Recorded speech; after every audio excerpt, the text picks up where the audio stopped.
Hello everyone, આજે આપણે બનાવશું બેસન અને સૂજીના પકોડા. તો ચલો બધી ટિપ્સ અને ટ્રિક્સ સાથે રેસીપી શરૂ કરીએ. એક બાઉલમાં 2 કટોરી કરકરો ચણાનો લોટ લીધો છે. જી હા, તમારે કરકરો ચણાનો લોટ લેવાનો છે તો તમારા પકોડા સરસ બનશે.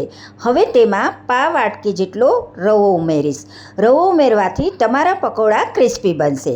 હવે તેમાં એડ કરીશ 1 ટેબલસ્પૂન જેટલા ધાણા, 7થી 8 નંગ મરી, 1 નંગ ઝીણી સમારેલી ડુંગળી, 4-5 કળી ઝીણું સમારેલું લસણ અને 1 નંગ ઝીણું સમારેલું લીલું મરચું, સાથે પોણી કટોરી જેટલી ઝીણી સમારેલી કોથમીર એડ કરી છે.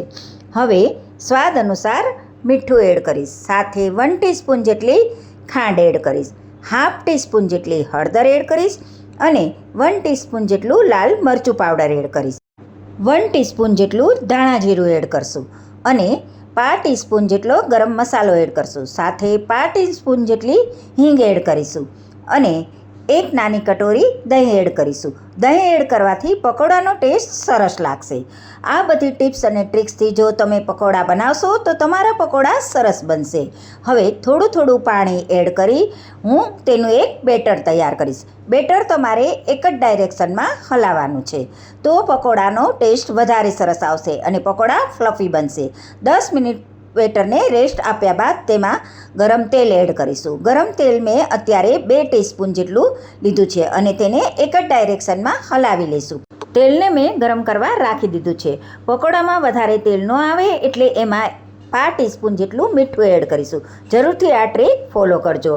હવે મીડિયમ ફ્લેમ ઉપર પકોડાને આપણે તળી લઈશું. ગેસની ફ્લેમ જરા પણ ફાસ્ટ રાખવાની નથી. તેલમાં પકોડા નાખ્યા પછી તરત જ જારો લગાવવાનો નથી. થોડા પકોડા એક સાઈડ કૂક થઈ જાય પછી તમારે જારાની મદદથી તેને પલટાવી દેવાના છે અને એને લાઇટ ગોલ્ડન કલરના તળી લેવાના છે. બેટરમાં આપણે ખાવાનો સોડા એડ નથી કર્યો છતાં પણ પકોડા એકદમ સોફ્ટ અને જાળીદાર બનશે. પકોડા બનીને રેડી થઈ ગયા છે. મેં એને ટમેટો કેચઅપ સાથે સર્વ કરી દીધા છે. વિડીયો પસંદ આવે તો લાઇક, શેર અને ફોલો કરવાનું તો જરા પણ ન ભૂલશો. હવે મળીશ મસ્ત મજાની ટિપ્સ અને ટ્રિક્સ સાથે. Bye bye.